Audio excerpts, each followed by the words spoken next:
할렐루야. 자, 할렐루야. 잘 오셨습니다. 앞뒤로 양옆으로 인사합시다. 할렐루야. 자, 오늘도 우리가 하나님의 말씀을 배우고 그리고 따름을 통하여서 하나님의 말씀과 참된 고백 위에 깊이 뿌리 내리는 귀한 시간 되어지길 주님의 이름으로 축복합니다. 자, 이 사도신경은 우리에게 너무나 중요한 고백입니다. 지난 시간에는요, 예수님의 존재에 대해서 같이 한번 나눠봤어요. 자, 예수님이 누구십니까? 자, 예수님은요, 유일한 하나님의 외아들이세요. 그래서 그분은요, 우리의 경배와 찬양을 받기에 합당하신 분이다라고 우리는 이야기할 수 있죠. 또한 예수님께서는요, 예수라는 그 이름의 원뜻에 따라 우리를 구원하시는 구원자이십니다. 그래서 우리는요, 오직 예수님만을 통해서 구원받을 수 있고요, 예수님이 아닌 다른 것을 붙잡으면 안 되는 것이죠. 그리고 또한 예수님은 누구시다라고 말씀을 드렸습니까? 그분은 참 선지자요, 참 제사장이요, 참 왕이신 그리스도이시다라는 거예요. 예수님은 참 선지자로 하나님의 말씀을 우리에게 보여주셨습니다. 그리고 지금도 성령으로 역사해 주셔서 우리에게 하나님의 말씀을 깨닫게 하시고 우리 이 말씀 가운데 거할 수 있도록 우리에게 하나님의 말씀을 우리에게 전달해 주고 계시죠. 또한 참 제사장으로 우리 예수님께서는 우리가 드리는 불완전한 제사, 그것들을 완전하게 만들어 주셨어요. 그래서 우리는 하나님 앞에 나아갈 때 담대함으로 우리가 이 담대하게 주님 앞에 나아갈 수 있게 되는 것이죠. 그리고 또한 예수님께서는 참 왕으로 이 땅 가운데 오셔서 우리가 도저히 이길 수 없는 이 죄와 사망의 권세, 이 사단과 마귀의 그 권세들을 모두 다 물리쳐 주시고 우리에게 참 자유와 기쁨을 허락하여 주신 줄 믿습니다. 이런 예수님께서 그리스도라는 이름을 가지고 이 땅 가운데 오셔서 우리에게 구원이라는 큰 선물을 허락하여 주셨어요. 자, 그리고 또 예수님이 누구신가라고 말씀을 드렸습니까? 예수님은 우리의 주이신 줄 믿으시길 바랍니다. 예수님은 우리의 주인으로요, 우리를 통치하시고 다스려 주세요. 그리고 우리를 푸른 초장으로 인도하여 주시며 하나님의 크신 은혜의 물가로 우리를 인도하여 주고 계십니다.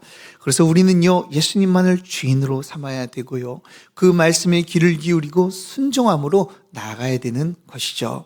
이 시간 우리의 구원의 주관자 되시고 우리의 인생의 주인 되신 이 예수님께 우리 아멘으로 다 화답하며 주님만을 따라가 살아가는 저와 여러분들이 되시길 주님의 이름으로 축복합니다. 자, 그럼 오늘 말씀을요, 같이 한번 살펴보도록 하겠습니다. 자, 하나님 아버지에 대한 고백을 우리가 배웠고요, 성자 예수님에 대한 고백을요, 우리 같이 배웠습니다. 자, 우리가 예수님을 잘 아는 것 너무나도 중요하죠. 자, 그것은요, 우리의 신앙과 구원을 결정하는 것이기 때문에 그래요. 그래서 예수님을 잘 알아야 되는데요, 예수님을 잘 알기 위해서는요, 우리는 두 가지가 필요합니다. 우리는 두 가지의 예수님에 대한 것을요, 잘 알아야 돼요. 첫 번째는요, 예수님의 존재를 우리는 알아야 된다라고 이야기할 수 있어요. 그분이 누구신지, 그분이 어떤 분이신지를 우리는 분명히 알아야 된다라는 것이죠. 그리고 두 번째는 우린 무엇을 알아야 됩니까? 예수님이 무슨 일을 하셨는지, 예수님의 사역에 대해서 우리는 알아야 된다라고 이야기할 수 있어요. 예수님의 존재는요, 우린 지난 시간에 다 배웠습니다. 그게 무엇입니까? 예수님이 우리의 외아들, 하나님의 외아들 되시고 우리의 주 되시고 그리스도 되시고 구원자 되신다라는 것이 예수님의 존재다라고 이야기할 수 있죠. 그리고 오늘부터는요, 예수님이 무슨 일을 하셨는지, 예수님의 사역에 대해서 우리 고백을 하며 같이 배워보도록 하겠습니다. 자, 예수님이 이 땅에 오셔서 많은 일들을 행하셨죠. 이 땅에 오셔서 복음도 전하셨고요, 주님의 말씀을 선포도 하셨고요, 사람들을 가르치기도 하셨고, 병자들과 귀신 들린 자들을 물리치기도 하셨습니다. 고치시고 귀신 들린 자들을 귀신을 물리치기도 하셨습니다. 자, 그리고 마지막에는 십자가에 못 박혀 죽으시고 그리고 부활하시고 승천하셨어요. 자, 그런데 이러한 예수님의 모든 사역을요, 하나씩 살펴보면 참 좋겠지만 오늘 우리 사도신경을 보면요, 두 가지 고백으로 이루어지게 되는 것을 우리는 보게 됩니다. 첫 번째, 어떤 고백을 가지고 있냐면요, 그 첫 번째 고백이 바로 오늘 주제의 말씀입니다. 우리 오늘 말씀의 주제를요, 다 같이 한번 읽어볼까요? 시작! 예수 그리스도의 비하. 자, 예수님의 사역을 요약하면요, 뭐라고 이야기할 수 있어요? 예수 그리스도의 비하라고 이야기할 수 있습니다. 자, 두 번째는요, 두 번째 예수님의 사역을 뭐라고 요약할 수 있냐면, 우리 다 같이 따라해 보겠습니다. 예수님의 승귀. 자, 승리가 아닙니다. 승귀. 승귀입니다, 귀. 자, 예수님의 비하와 승귀, 그것이 예수님의 사역이다라고 이야기할 수 있어요. 자, 여러분들은 처음 듣는 것 같아 이렇게 보이지만 사실상 우리 장로교는요, 이것을 아주 중요하게 여깁니다. 그 이유는 칼빈의 기독교 강요라는 이 아주 유명한 저서가 있습니다. 그 책에서도요, 예수님의 사역을 이렇게 표현하고 있어요. 자, 기독교 강요를 보면요, 이 그리스도의 사역은 비하와 승귀의 두 축으로 이루어진다라고 이야기를 하고 있어요. 그래서 예수님의 비하와 그리고 예수님의 승귀, 그것이 예수님의 사역이다라고, 이 총체적인 사역이다라고 이야기할 수 있어요. 자, 그렇다면 예수님의 비하, 예수 그리스도의 비하가 무엇입니까? 자, 어떤 사람들은 이 비하라고 이렇게 이야기를 하면요, 딱 그걸 보고 비하가 뭐지? 이게 잘못 오탄한 거 아닌가? 이렇게 생각하실 수도 있지만, 사실 비하는요, 우리에게 아주 중요한 이 신학적인 용어입니다. 자, 비하는요, 우리 일상에서는 어떤 의미를 가지고 있어요? 우리가 생각하는 누군가를요, 비하하다, 낮잡아보다, 그리고 헐뜯는 행위를 우린 비하라고는 이야기하죠. 그러나 예수 그리스도의 비하라는 것은요, 다른 의미를 가지고 있습니다. 어떤 의미냐면 예수 그리스도께서 낮아지셨다라는 의미를 가지고 있어요. 자, 예수님께서는요, 하나님의 아들이십니다. 또한 성자 하나님이세요. 그런데 그 성자 하나님께서 신적 위엄을 가지고 있음에도 불구하고 그 신적 위엄을 감추시고 다 내려놓고 스스로 낮아진 상태를 비하라고 이야기하는 거예요. 좀 어렵죠? 자, 그냥 예수님께서 낮아지셨다라고 기억하시면 될 것 같아요. 자, 예수님께서는 스스로를 낮추셨다라는 것을 우리는 예수님의 비하라고 이야기를 합니다. 자, 반대로 승귀는 무엇일까요? 우리가 예수님이 낮아지셨다면 뭘 하시면 됩니까? 예수님이 높아지시는 것을 이야기하는 거예요. 자, 예수님의 승귀는요, 예수님의 높아지심, 이 신적인 능력을 가지고 높아지심을 이야기를 하고 있어요. 그래서 오늘부터는요, 여러분들과 함께 예수님의 비하에 대해서 같이 한번 나눠보도록 하겠습니다. 자, 오늘은요, 예수님의 비하 중 성령으로 잉태하사 동정녀 마리아에게 나시고라는 것을 가지고 여러분들과 함께 말씀을 나눠보도록 하겠습니다. 사실 원래 주제를요, 성령으로 잉태하사 동정녀 마리아에게 나시고라고 이렇게 나심이라고 정하려고 했는데요, 주보를 쓰다 보니까 다 들어가질 않아요. 그래가지고 예수님의 비하 1이라고 이렇게 적어놨습니다. 자, 그래서 여러분들은 오늘의 주제는요, 예수 그리스도의 비하라고 적혀 있지만 성령으로 잉태하사 동정녀 마리아에게 나심이라는 것으로 여러분들 기억하셨으면 좋겠어요. 자, 그럼 오늘 우리가 나눌 것을요, 다 나눌 것까지 사도신경을 우리 한번 외워봤으면 좋겠습니다. 지금 이 사도신경을 외울 때요, 우리가 지금까지 배웠던 내용을 기억하려고 애쓰면서 한번 고백 한번 해보도록 하겠습니다. 자, 우리 다 같이 사도신경 외워보도록 하겠습니다. 시작! 전능하사 천지를 만드신 하나님 아버지를 내가 믿사오며 그 외아들 우리 주 예수 그리스도를 믿사오니 이는 성령으로 잉태하사 동정녀 마리아에게 나시고. 아멘. 자, 그럼 오늘은요, 성령으로 잉태하사 동정녀 마리아에게 나셨다라는 고백을 우리가 왜 하는지, 우리가 한번 좀 살펴보도록 하겠습니다. 자, 2006년도에요, 한 영화가 대흥을 하게 되었습니다. 자, 그런데 그 영화를 통해서 기독교는요, 심히 불편했고요, 마음이 불편했고요, 그래서 그 영화에 대해서 많은 비난을 쏟아냈습니다. 그 영화의 이름은요, 다빈치 코드라는 영화였어요. 아마 이 자리에서 이 다빈치 코드라는 영화를 보시기도 하고 이 책을 읽으신 분들도 있을 것입니다. 자, 여러분들 다 함께 보셨나요? 자, 보신 분들도 있겠죠. 저는요, 이 톰 행크스라는 사람을요, 이 배우를 너무 좋아해가지고요, 그 사람이 주연한다라고 해가지고 제가 그거를 봤거든요. 그런데 그거 보고 나서 마음이 참 많이 불편했습니다. 자, 그리고 기독교는요, 그 영화를 많이 비판했는데요, 그 이유는요, 그 내용 때문에 그렇습니다. 자, 다빈치의 코드의 그 내용은요, 이렇습니다. 다빈치의 최후의 만찬이라는 그 그림이 있는데, 그 그림을 자세히 보면은 예수님 옆에, 바로 옆에 앉은 사람이 우리가 사도 요한이다라고 생각을 하지만 사실상 그 옆에 있는 사람은 막달라 마리아였다라는 거예요.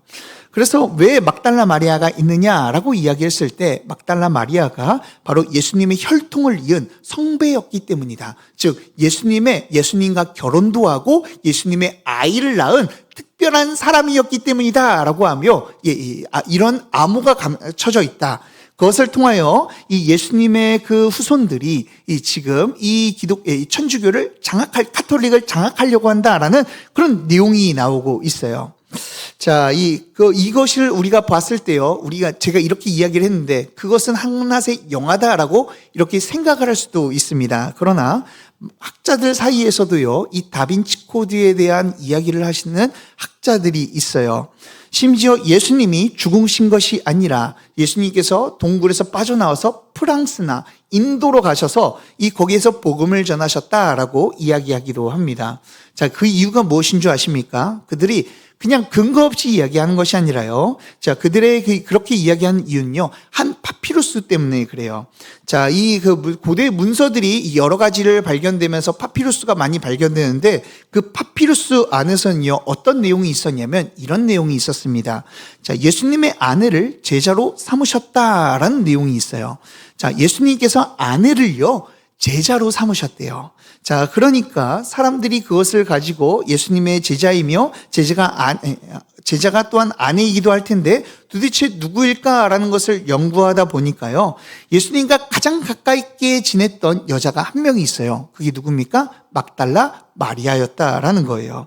그래서 사람들은요, 이 막달라 마리아를 통하여서 막달라 마리아가 이 예수님의 아내였고 예수님과 사실 결혼한 사이였고, 그리고 막달라 마리아가 예수님의 아이도 낳아서 그 후손들이 여전히 남아있다라는 설이 지금 있습니다.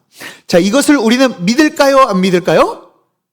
예, 담대하게 이야기하셨는데 우리 믿어요? 안 믿어요? 안 믿어요. 자, 왜 안 믿습니까? 물론 이 파피루스 안에서요, 이 여러 가지의 파피루스를 우리가 발견하게 될 때 그 안에서 예수님께서 막달라 마리아와 약간 좀 관계가 이 관계가 있었다라는 그런 문서들도 발견하게 돼요.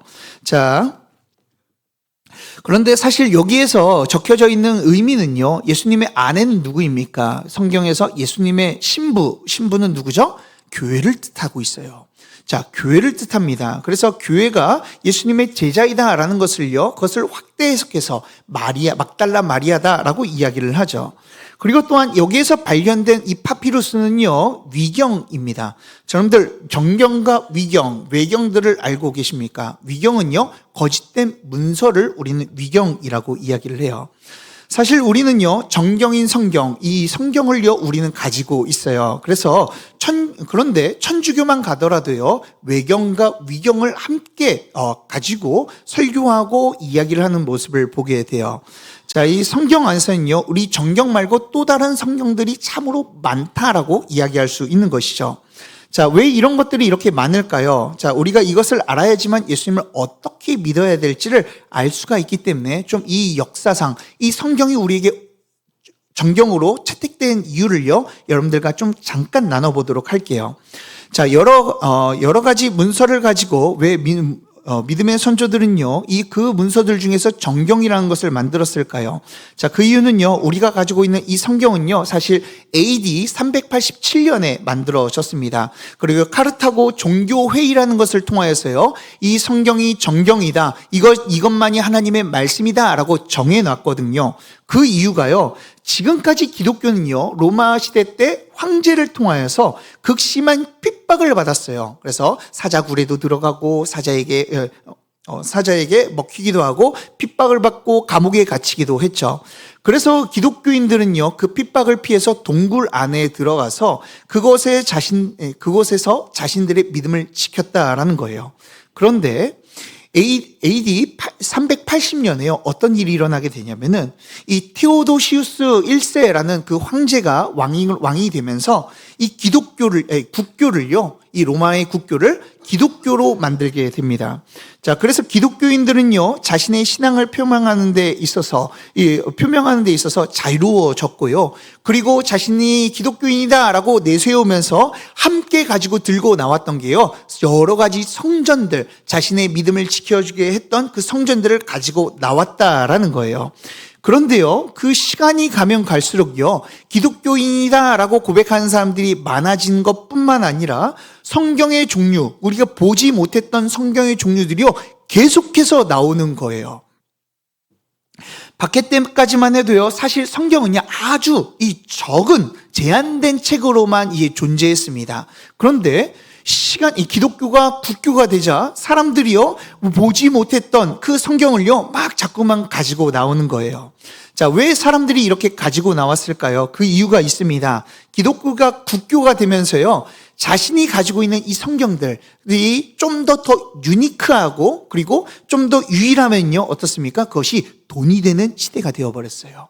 그러다 보니까 사람들은 자신의 돈을 얻기 위해서 이 성경이 아닌 자신의 그 위경이나 그리고 가짜들을 가지고 만들었다라는 것이죠.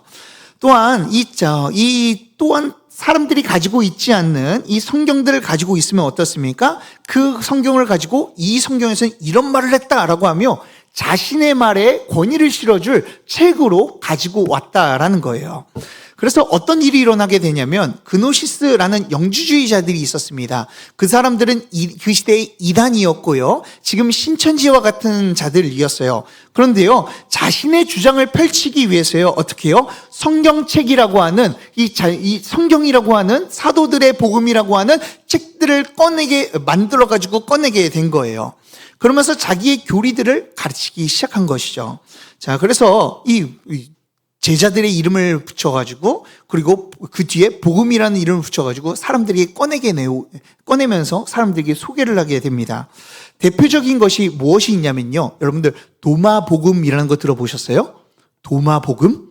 안 들어보셨나요? 자, 천주교 사람들은 그런 거 들어보셨습니다. 겁니다. 자, 근데 도마복음이라는 것을 가지고 만들어가지고 가르치기도 하고요, 막달라 마리아 복음이라는 것을 가지고 와가지고 가르치기도 하고요. 그리고 외경 중에서는 테클라 행전, 바울과 테클라 행전이라는 것을 가지고 와가지고 문서로서 남기면서 이것이 성경이다, 이 바울이 이런 이야기를 했다, 이 사도들이 이런 이야기를 했다, 예수님이 이런 이야기를 했다라고 하며 자신의 가르침을요, 뒷받침해줄 이 성경들을 꺼내게 된 거예요. 자, 그러면 어떻습니까? 혼란해지지 않겠습니까? 무엇이 맞는 건지, 무엇이 바른 건지 이게 모르게 되는 거예요. 그리고 잘못된 신앙을 가지고 오니까요, 어떻게 됩니까? 정말 우리의 신앙을 어떻게 지켜야 될지를 알지를 못하는 거예요. 그러다 보니 헷갈리겠다, 이러면 안 되겠다라고 생각을 해서 종교 지도자들이 함께 모여서 이 성경 안에 모여있던 성경들을 검증하고 또 검증하고 검증한 다음에 이 정경을 만들자. 그래서 우리가 진짜 바른 하나님의 말씀을 우리가 지키자라고 하며 이 정경을 확정짓게 된 거예요. 그 기준은요, 이 두 가지였습니다. 믿음의 선배들이 인용했던 말씀이 이곳에 있으면요, 그것을 가지고 정경으로 채택했고요. 또한 고난을 당할 때 성도들에게 읽혀줬던 책들을 중심으로 그 내용과 사상이 일치하는 것을 추리니까요, 그 추린 것이 바로 우리가 가진 이 성경인 줄 믿으시길 바랍니다. 그래서 우리가 주어진 것은요, 그냥 우리가 읽고 있지만, 그리고 손쉽게 밖에서 사고 있지만요, 사실 이 성경은요, 고난 속에서 성도들의 믿음을 지켜줬던 성경이고요, 우리의 바른 믿음을 세우기 위해서 확증하였던 성경이다라고 이야기할 수 있는 거예요. 그래서 우리가 이 말씀을 붙잡을 때요, 어떤 일이 일어나게 됩니까? 고난 가운데서도 흔들림 없이 바른 믿음을 가지고 나아갈 줄 믿습니다. 왜요? 왜 사람들이 다빈치 코드나 이상한 말에 우리가 현혹되는 줄 아세요? 그 이유는요, 바른 말씀을 우리 보지 않기 때문에 그래요. 하나님의 말씀만 제대로 읽으면요, 그 말씀, 다른 이야기들은 거짓이라는 것을 우리는 판별할 수 있는 것이죠. 자, 우리는요, 올바른 말씀을 붙잡을 때 어떤 상황 가운데서 흔들림 없는 바른 믿음을 가지게 될 수 있는 거예요. 그렇다면 예수님에 대해서도 똑같습니다. 예수님에 대해서 우리는 어떻게 믿어야 됩니까? 이 성경이 말하는 예수님을요, 믿어야 될 줄 믿으시길 바랍니다. 물론 이곳에 계신 분들이 저는요, 비성경적이거나 신천지나 뭐 하나님의 교회나 뭐 다른 이성, 뭐 영생교 막 이런 잘못된 가르침을 믿지 않을 거라고 저는 생각이 들어요. 그러나 우리를 돌아보면요, 그런 이단에 빠지지 않아도요, 충분히 하나님의 말씀을요, 또한 성경이 말씀하시는 이 예수님을 믿지 않는 모습들이 우리 안에 발견되는 것을 보게 돼요. 우리는요, 어떤 자들입니까? 성도는 말씀대로 믿고 말씀대로 고백하는 자들이에요. 그런데요, 우리는 어떻습니까? 자꾸만 때로는 우리 하나님의 말씀대로 살아간다라고 이야기하면서 내 마음대로 예수님을 믿으려고 할 때가 있어요. 내 구미에 맞는 것을 붙잡고 살아가고요, 내가 좋아하는 예수님의 모습만 바라보며 살아가려고 하는 것이죠. 이것이 우리의 신앙이 흔들리는 이유다라고 이야기할 수 있어요. 우리는요, 어떤 자입니까? 성도는요, 내가 좋아하는 예수님의 모습을 담고 그리고 예수님의 모습을 따라 살아가는 자들이 아니라 하나님께서 말씀하신 하나님의 말씀에 나오신 예수님을 그대로 믿어야 될 줄 믿으시길 바랍니다. 내 경험, 내 마음대로 믿는 예수님이 아니라 하나님의 말씀대로 예수님을 왜곡하지 않고 바르게 믿었으면 좋겠어요. 사랑하는 여러분, 여러분들 가운데 말씀을 통해서 예수님을 아는 지혜가 그리고 지식이 충만해지길 간절히 소망합니다. 그래서 그분을 더욱더 알아감을 통하여서 더욱더 하나님을 믿고 예수님만을 따르며 나아가는 주님의 백성들이 되시길 주님의 이름으로 축복합니다. 자, 그렇다면 성경에 나온 예수님이 어떤 모습이 나오고 있습니까? 오늘 어떤 사역을 감당하십니까? 예수님께서는 자신의 낮추심으로 살아가시는 것을 우리는 보게 돼요. 그 낮추심 중에서요, 가장 시작이요, 예수님의 탄생이다라고 우리는 이야기할 수 있습니다. 자, 예수님께서 오늘 우리의 고백에서는 어떻게 나셨다라고 고백합니까? 성령으로 잉태되어 동정녀 마리아에게 나셨다라고 우리는 고백해요. 자, 이것이요, 우리에게 너무나도 중요한 이야기다라고 하면서 이 사도신경 안에 들어가 있는 거예요. 사실 이 과학적으로 볼 때요, 이 사실 말도 안 되는 일입니다. 우리도요, 사실 이것이 말이 안 된다라는 것을 믿고 있어요. 자, 한번 예를 들어볼까요? 우리 교회 안에서 한 여자 청년이요, 갑자기 배가 불러옵니다. 보니까 임신을 했다라고 이야기를 해요. 그러면 여러분들의 생각으로는 어떤 생각을 듭니까? 아, 성령으로 잉태되었다 라고 이렇게 생각을 하시겠습니까? 아니면 어떤 남자와 이게 관계를 맺었을까? 이런 생각을 하실까요? 전자입니까? 후자입니까? 후자예요. 우리도요, 당연하게 어떻게 믿어요? 이 여자가 임신을 하면요, 어떤 남자와 잠자리를 해서 관계를 맺어서 이제 임신을 하게 되었다라고 우리는 믿고 있어요. 그것이 과학적인 것이고요, 당연한 것이기 때문에 그렇죠. 그래서 학자들 중에서는요, 이 예수님께서 성령으로 잉태되었다라는 것, 그리고 동정녀 마리아에게 나셨다라는 것을요, 그저 이제 이 성령 충만한 자와 함께 결합하였다. 그리고 또한 동정녀라는 것은 그저 이 문학적인 표현으로 순결함을 이야기하는 것이다. 깨끗하고 거룩한, 그리고 하나님 앞에 좀 순결한 여자가 임신한 것을 이야기한다라고도 이야기를 해요. 자, 그러나 우리는 그런 것을 믿지 않죠. 우리는 동정녀로 예수님께서 잉태되셨다는 것을 믿는 줄 믿으시길 바랍니다. 사실 과학적으로 생각하면요, 이것을 믿을 수 없어요. 그러나 우리는요, 그 과학보다 뛰어난 분을 믿기 때문에 우리는 이것을 믿을 수 있는 거예요.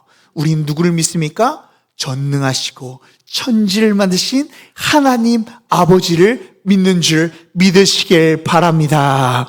자, 그렇기 때문에 하나님께서는요, 말씀으로 온 세상을 창조하셨고요, 사람도 만들어 주셨어요. 하나님을 통하여 이 온 천지 만물, 온 우주가 만들어졌다라는 거예요. 그렇다면은 한 여자가 그저 남자의 씨를 받지 않고 성령으로 잉태하시는 것, 하나님께서 하실 수 있을까요? 못 하실까요? 하실 수 있으시죠. 우리는 전능하시고 창조주이신 하나님을 믿기에 예수님 그리스도께서 동정녀로 나셨다. 동정녀 마리아에게 나셨다라는 것을 우리는 믿는 것이죠. 자, 그렇다면은 왜 사도신경에서 동정녀 마리아에게 나셨다, 성령으로 잉태되었다라는 것을 이렇게 강조하고 있는 것일까요? 그저 예수님께서 우리를 사랑하여 주셔서 이 땅 가운데 오셨다라고 우리 믿으면 되잖아요. 그런데 왜 굳이 사도신경에 우리의 고백에 동정녀를 통해서 이 땅 가운데 오셨다라는 것을 말씀하고 있는 것일까요? 자, 이것을 알려면요, 우리가 먼저 알아야 될 것이 있습니다. 그것은요, 죄라는 것에 대해서 알아야 돼요. 특별히 죄의 유전에 대해서 우리는 알아야 됩니다. 자, 우리나라를 대표하는 이 삼성의 창업주이자 초대 회장이 있습니다. 그 사람의 이름이 무엇이죠? 이병철 회장입니다. 고 이병철 회장이요, 임종 전에요, 이 신부님에게 24가지의 질문을 던졌다라고 해요. 자, 그 중에 하나의 질문이요, 바로 예수는 우리 죄를 대신 속죄했다 했는데 우리의 죄란 무엇입니까? 라는 질문이 있어요. 그 질문에 대한 답변을 듣지 못하고 돌아가셨다라고 해요. 자, 그런데 왜 이런 질문을 했을까요? 자, 그 이유는요, 세상의 죄와 이 성경이 말하는 죄, 하나님 앞에서의 죄가 다르기 때문에 그래요. 자, 세상의 죄는 어떻게 정의를 합니까? 세상의 죄는요, 세상의 법을 어기면 그것을 죄라고 이야기를 합니다. 도덕적으로 잘못하는 것을 보면 죄라고 이야기하고요, 사람들에게 피해 주는 것을 보고 우리는 죄라고 이야기를 하기도 하죠. 그런데 성경의 죄는요, 그것과 좀 더 결이 달라요. 성경의 죄는요, 물론 이런 도덕적이고 법적인 것들을 어기는 것도 죄라고 이야기하지만 성경의 죄는요, 세상의 정의와 다릅니다. 무엇입니까? 바로 죄라는 것은요, 하나님의 뜻에서 벗어나다라는 것을 이야기를 해요. 그래서 하나님의 뜻이라는 관역이 있는데 그 관역에서 우리가 벗어났을 때 그 모든 것들이 다 죄다라고 이야기한다라는 것이죠. 이것은요, 자의적으로 하나님의 뜻을 따르지 않는 것뿐만 아니라 우리의 연약함과 부족함을 통하여서 하나님의 말씀을 따르지 못하는 것, 그 모든 것들이 다 죄다라고 이야기를 하고 있어요. 그런데 이 죄는요, 죄에 대해서 문제가 있습니다. 그 문제가 무엇입니까? 이 죄가요, 유전이 된다라는 거예요. 즉, 이 죄가 DNA를 통해서, 영적인 DNA를 통해서 모든 자들에게 전달된다라는 것이죠. 자, 우리 한번 보도록 하겠습니다. 로마서 5장 12절에서 그것을요, 잘 이야기해 주고 있어요. 자, 로마서 5장 12절, 우리 다 같이 함께 읽어보도록 하겠습니다. 자, 로마서 5장 12절, 우리 앞에 나와 있으니까 다 같이 읽겠습니다. 시작! 그러므로 한 사람으로 말미암아 죄가 세상에 들어오고 죄로 말미암아 사망이 들어왔나니 이와 같이 모든 사람이 죄를 지었으므로, 아멘. 이 세상에는요, 어떻다라고 말씀하고 있어요? 사실 하나님께서 만드신 이 세상은요, 죄가 없었다라는 거예요. 그런데 한 사람이 하나님의 뜻을 모두 다 온전하게 행할 수 있는 그 사람이요, 그 능력을 가지고도요, 이 하나님 앞에서 죄를 짓게 되었어요. 그 사람이 누굽니까? 아담이에요. 아담이요, 첫 인류이며 인류의 대표였던 이 아담이요, 하나님의 말씀을 어기고요, 선악과를 따먹게 되었습니다. 그리고 그것으로 인하여 하나님 앞에 죄를 짓게 되었죠. 그때부터 이 세상에요, 죄가 들어오게 되었어요. 그리고 그 죄를 통하여 그 죄가 더욱더 우리 가운데 내려와, 아담을 통하여 나온 모든 자들은 날 때부터 아담이 지은 죄를 가지고 태어나게 되었다라는 거예요. 이것을 우리는 뭐라고 부릅니까? 오리지널 신, 원죄라고 이야기를 해요. 그래서 모든 아담의 후손들은요, 날 때부터 죄인으로 태어나게 되었어요. 이 죄 때문에요, 온 인류는요, 하나님의 심판과 저주에 벗어날 수 없고, 그리고 사망 가운데 거할 수밖에 없는 자들이 된 것이죠. 이런 죄 가운데 빠진 우리 사람들은요, 희망과 소망이 없었습니다. 그리고 이 모든 것들을 해결할 수가 없었어요. 그런데 하나님께서는 이런 죄인인 우리를 보고요, 어떤 마음을 가지셨는 줄 아십니까? 자, 디모데전서 2장 4절을 보면 하나님의 말씀이 잘 나와 있어요. 제가 한번 읽어보겠습니다. 디모데전서 2장 4절입니다. 하나님은 모든 사람이 구원을 받으며 진리를 아는 데에 이르기를 원하시느니라. 아멘. 자, 하나님은요, 무엇을 원하셨다고요? 온 인류를요, 너무나도 사랑하셔서요, 하나님의 진노와 심판에서 벗어나 구원받기를 원하셨다라는 거예요. 그래서 모든 사람에게는 하나님의 사랑을 받을 수 있도록 우리에게 구원자가 필요했고요, 그 구원자를 보내주시기를 하나님께서는 원하셨다라는 거예요. 그런데 이 구원하기 위해서는요, 세 가지의 전제 조건이 있었습니다.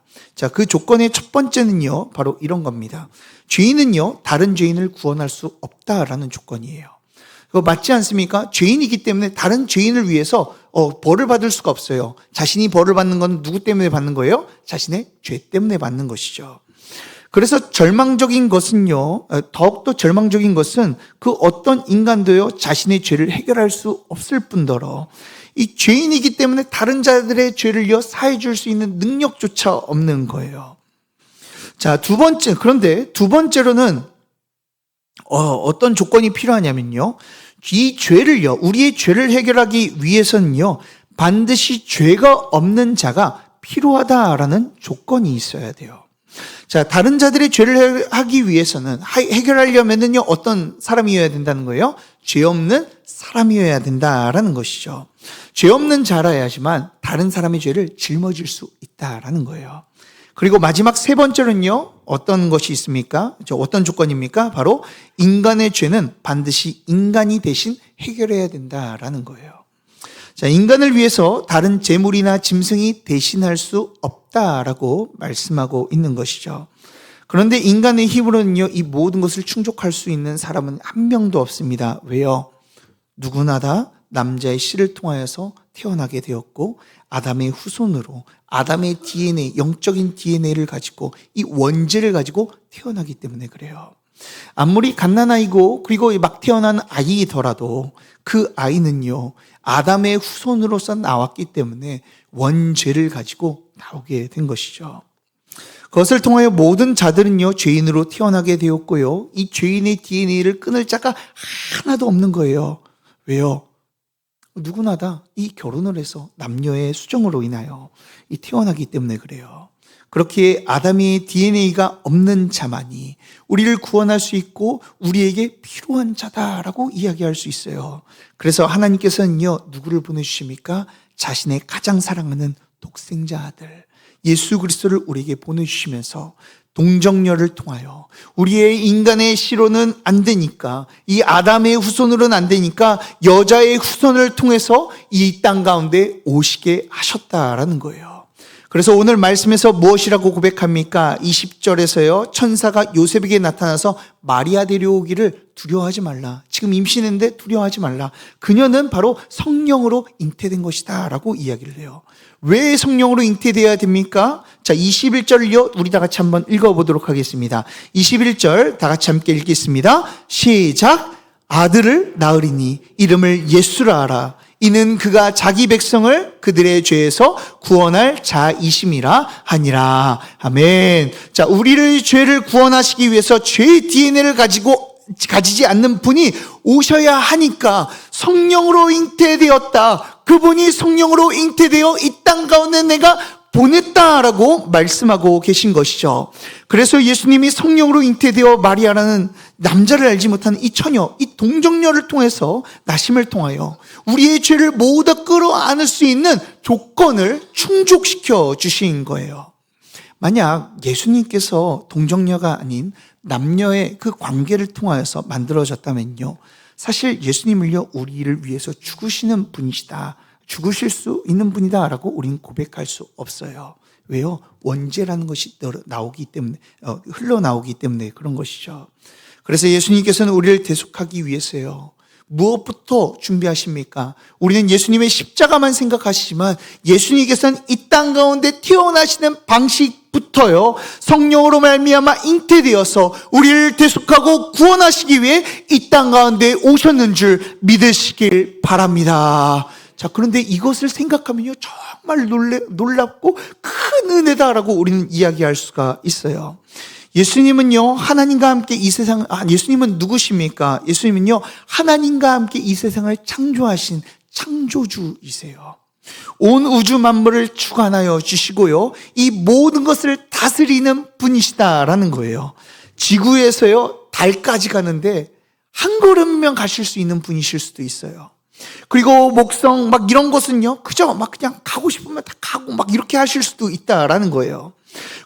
그런데 그런 분께서요, 죄 가운데 빠진 우리들, 매일마다 하나님을 부인하고 하나님의 말씀을 듣지 않는 이 죄인을 위해서요, 이 죄를 짊어지시기 위하여, 대신 짊어지시기 위하여 여인의 태를 사용하셔서 잉태되셨다라는 거예요.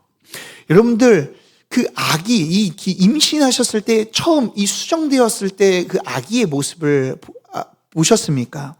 제가요, 처음 이제 아내가 임신을 하고 산부인과 가가지고 초음파를 하는데요, 제가 맨 처음에는 아이를 찾지를 못했어요.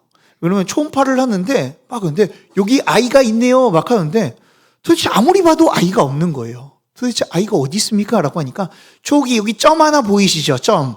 그 점이 그 아이예요. 그거 이렇게 얘기하더라고요.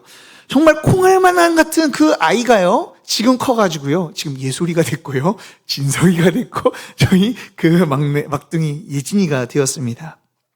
처음 아이가 임신되어가지고 수정되었을 때 어떤 모습이 되어집니까? 아주 콩알만한 존재, 도저히 이 생명체라고 부를 수 없는 존재로 거한다라는 거예요. 그런데 그 수정체가요, 점점 이 시간이 지나면 지날수록 어떻게 됩니까? 머리가 생기고요, 팔이 생기고 발이 생기고 손가락이 생기고요, 그리고 코와 입이 막 생기게 됩니다. 그러면서 때로는 발로 차고 주먹으로 밀기도 하죠. 그리고 가장 연약한 모습으로요, 10달을 채우고 세상 밖으로 나오게 돼요. 우리 인간의 모습을 생각해 봤을 때 그 모습이요, 경이롭다라고 이야기할 수 있죠. 그런데요, 예수님께서 이 경이로운 이 인간의 탄생이요, 함께 하셨다라는 거예요. 예수님도 성령으로 잉태되어서요, 마리아의 뱃속에요, 아주 콩알만한 그 수정체로부터 시작하셨어요. 그 인간이 되시기 위해서 그 모든 과정을 겪으셨다라는 거예요. 이것이 참 놀랍지 않습니까? 그거 위대하신 분이세요. 우리 예수님은요, 그 무엇보다 더 크신 분이십니다. 그런데 그런 위대하고 크신 분이요, 우리를 구원하시기 위해 작고 콩알만한 존재로 낮아지셨다라는 거예요. 그리고 10달 동안 동정녀 마리아의 여인의 몸을 의탁하시고 그 무력한 모습을 지내며 이 10달 동안 지내셨어요. 그리고 이 땅 가운데 태어나게 되셨죠. 그 모습도요, 얼마나 초라한지 몰라요. 예수님께서는 그렇게 완전한 인간이 되어 주셨습니다. 그리고 그 주님께서는 죄가 없는 완전한 인간으로 이 땅 가운데 오셨죠. 아담이 후손이 아니라 성령으로 잉태되어 우리를 구원하실 수 있는 구원자로 이 땅 가운데 오셨다라는 거예요. 예수님께서는 우리를 구원하시기 위해 가장 낮은 모습으로 우리 가운데 오셨습니다. 삼위 하나님께서 한 위격이신 성자 하나님께서 완전한 인간으로 인간으로 가장 낮은 수정체의 모습으로 이 땅 가운데 오셨다는 것이요, 참 너무나 큰 은혜이지 않겠습니까? 그렇게 주님께서는요, 대속제물이 되시기 위해 자신을 낮추시고 자신의 신적인 모든 것들을 다 버려버리고 가장 연약한 인간으로 이 땅 가운데 오셨습니다. 별과 별 사이를 돌아다니시는 그 주님께서 아무것도 할 수 없는 무능력한 자로 존재가 되셨다는 것은요, 너무나도 놀라운 일 같아요. 왜요? 우리를 사랑하셔서요. 우리를 구원하시기 위해서요. 이 죄와 사망의 권세에서 우리를 구원하시기 위하여 주님께서는 자신을 낮추심으로 우리 가운데 오시고 우리를 사랑하여 주셨다라는 거예요. 이러한 사랑을 받은 자들, 그들이 바로 우리들인 줄 믿으시길 바랍니다. 자, 그렇다면요, 우리는요, 어떻게 살아가야 될까요? 짧게 2가지만 이야기하고 우리 마치도록 하겠습니다.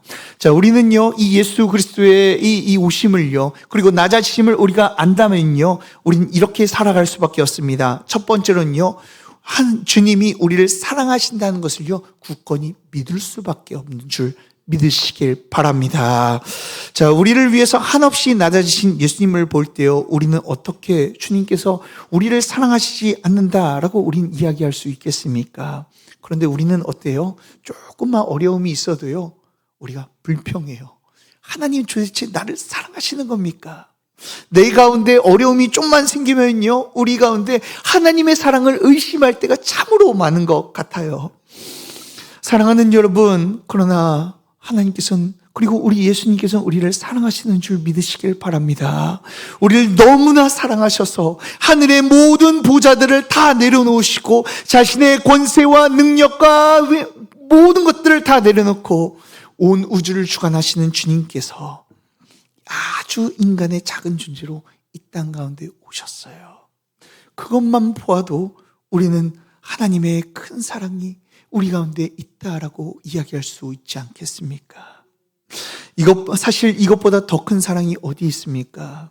우리 가운데 일어나는 힘든 일이 있더라도요, 우리 이 주님의 크신 은혜를 기억했으면 좋겠습니다.